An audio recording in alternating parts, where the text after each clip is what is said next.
Ternyata, kedekatan Nabila dan Syahir hanya sebatas profesional. Kini pernikahan sudah dipelupuk mata dan persiapan sudah kian matang.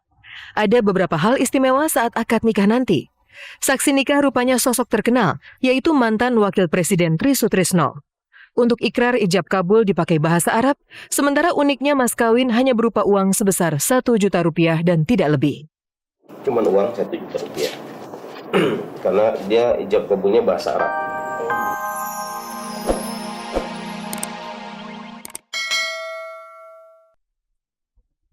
Nabila Syakib disunting Reswara Argia yang 8 tahun lebih muda.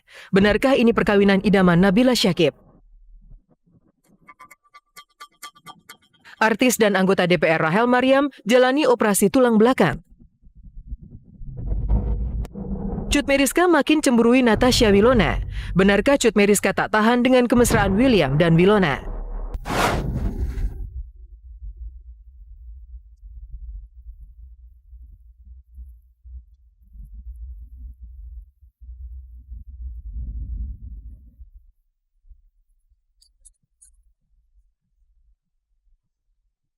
Itulah kilasan video sesi foto prawedding yang diunggah oleh Nabila Syakib di akun sosial media Instagram miliknya.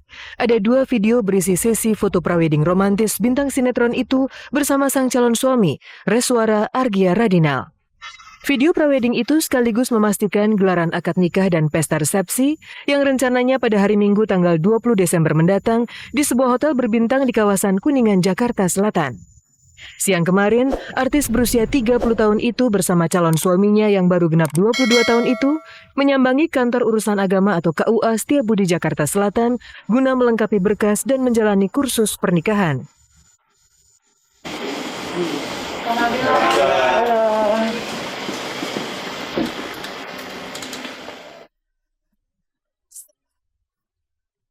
Tend to leave behind if you know.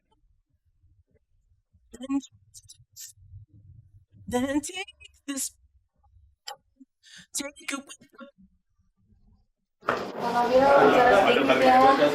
Doain aja ya, pokoknya yang terbaik buat kita berdua. Persiapannya sudah mana sih sekarang ini? Ya udah lumayan, didoain aja ya. Didoain aja. Maaf ya, Resinya udah mau sholat. Ada persiapan pernikahan yang menjelang.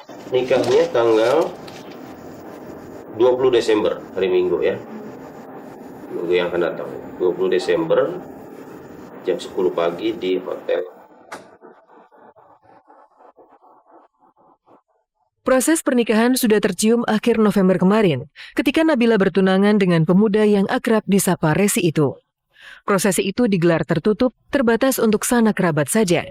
Memang, kisah cinta keduanya yang terajut lebih dari 2 tahun juga nyaris tak terdengar. Pemuda kelahiran Jakarta 11 Februari 1993 itu 8 tahun lebih muda dari Nabila dan diketahui berprofesi sebagai pengusaha muda selain sebagai atlet berkuda nasional yang pernah menyabet medali emas di ajang SEA Games 2011 silam. Hobi berkuda inilah yang menyatukan Resi dengan Nabila. Ya, karena setiap orang itu kan berhak punya privacy dan aku nggak mau aja kalau privacy aku menjadi konsumsi publik. Ada deh, makanya doain aja. Oh ya ampun, enggak lah.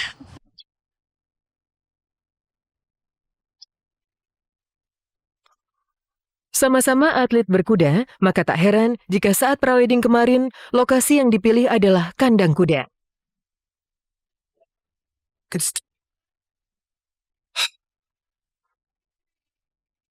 Sesi foto romantis itu dipungkasi penampilan Nabila bak seorang putri raja dengan gaun panjang hitam. Sementara Reswara tampil dengan setelan jas yang lantas mencium tangan kekasihnya. Satu minggu jelang pernikahan, persiapan hampir 100% dibereskan. Dan inilah gaun kebaya untuk akad nikah Nabila. Gaun berbahan tile itu merupakan paduan tradisional modern bertabur kristal Swarovski, payet, dan renda. Gaun itu dipesan khusus oleh Nabila dari perancang kenamaan Ferry Sunarto. Seperti kayak gini, ya di sini ada kerah kebayanya. Ini mungkin seperti kayak begini ya konsepnya gitu. Jadi tetap ada inspirasi kebaya tapi dibuat gitu. Nanti kita buat kerahnya kerah Sunda nih. Kerah Sunda kebaya asli, kerah kebaya Sunda.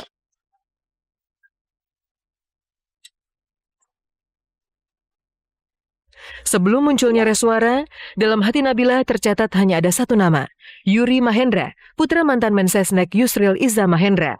Setelah sempat sendiri selama 3 tahun, Nabila akhirnya menemukan Reswara. Yang menarik, beberapa bulan terakhir namanya malah disebut sedang dekat dengan Syahir Sheikh, lawan mainnya di sebuah sinetron. Syahir baik, orangnya profesional banget. Terus aku baru hari ini kan ketemu, jadi ya tadi baru ngobrol-ngobrol sebentar. Sejauh ini sih orangnya enak diajak berkomunikasi sih.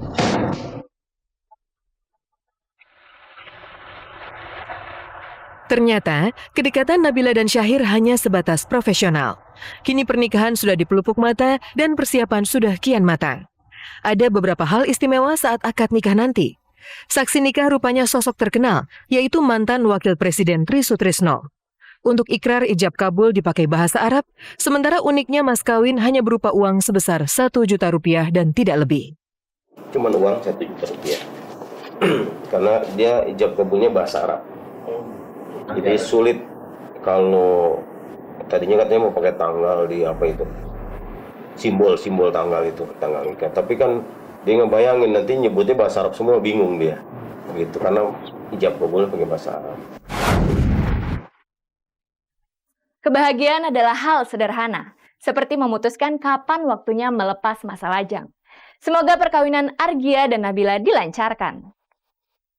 Sementara itu, kabar mengejutkan muncul dari bintang film Rachel Maryam. Rachel Maryam ternyata harus menjalani operasi bedah tulang belakang. Kabar-kabari secara eksklusif merekam operasi bedah Rachel itu. Benarkah sakit ini yang membuat Rachel sulit hamil? Pemirsa, selama 30 menit ke depan, saya Riana Dea akan menyajikan kabar aktual yang akan dikupas secara lebih mendalam. Karena tak ada kabar yang tak kami kabarkan, karena kami kabar-kabari.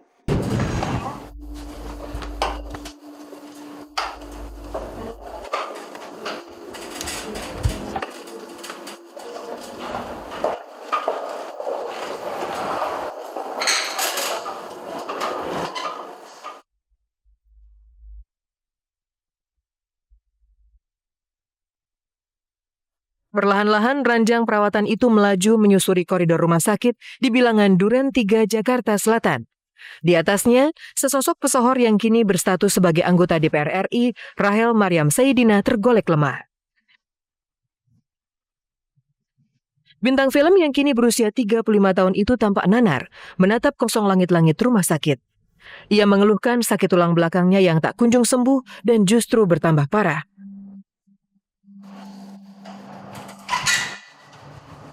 Iya, deg-degan, cuman ya ini udah proses ke-7, udah tinggal 2 lagi, jalanin aja. Bismillah. Awal mulanya waktu saya kecil tuh saya pernah mengalami kecelakaan terjatuh di tempat bermain. Jadi main jungkat jangkit terus jatuh terduduk. Jadi langsung jatuh, duduk langsung kena tulang ekor. Semenjak umur 6 tahun tuh saya sering sakit kaki awalnya. Tapi makin tahun itu semakin saya besar, sakitnya tuh merembet.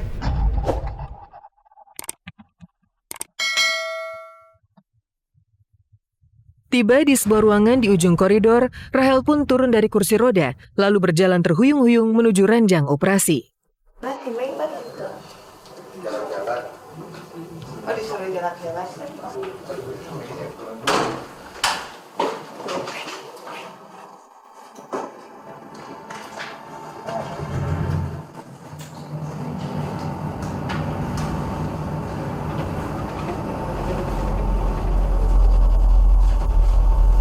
Rachel ini menderita Facet Syndrome beberapa level. Untungnya dia belum sampai lanjut menjadi saraf yang terjepit. Tim medis memvonis istri dari pengusaha Edwin Aprihandono itu mengidap sakit yang disebut Facet Syndrome dan ostifikasi, semacam pengapuran tulang belakang dan bisa menyebabkan syaraf terjepit dan kelumpuhan. Rachel harus menjalani operasi semacam terapi di bagian tulang belakang yang disebut radiofrekuensi. Proses operasi kemarin secara eksklusif direkam oleh tim kabar-kabari. Ini adalah plate ya. plate itu apa namanya harus pulang. Jadi bukan arus arah, jadi si pasien bisa dilakukan dengan